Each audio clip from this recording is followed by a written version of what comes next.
Mga Ilonggo, magkatuhay ang opinyon sa nangin kaundan sang ikaapat nga sona ni Presidente Ferdinand Marcos Jr. kahapon. Si John Sala nakatuto. Bigo at dismayado ang mga tao sa pamahalaan, lalo na sa mga pangunahing serbisyo. Ang leksyon sa atin ay simple lamang. Kailangan pa natin mas lalong galingan. Kailangan pa natin mas lalong bilisan. Mahiya naman kayo sa inyong kapwa Pilipino. Topiko sang grupo sa mga senior citizen ngayon ang mga nangin kaundan sang speech ni Presidente Ferdinand Marcos Jr. sa iya ikaapat nga State of the Nation address.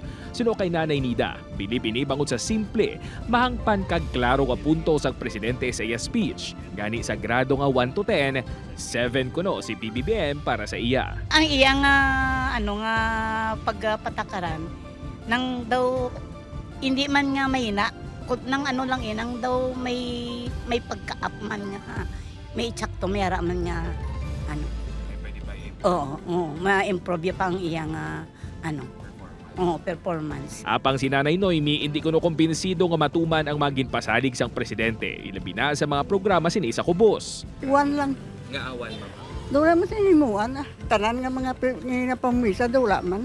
Talulupang doon sino kay UP National College of Public Administration and Governance Dean Dr. Christopher Berse nga mas kalmado kag simple ang pagpakigbahay ni PBBM sa iyang mga mensahe sa iya sona. Narinig natin kahapon na nagpisa siya with a humble acceptance kung ano yung mga naging pagkukulang ng government, di ba, ng gobyerno, at na-reflect yun, sabi nga niya, doon sa resulta ng midterm election.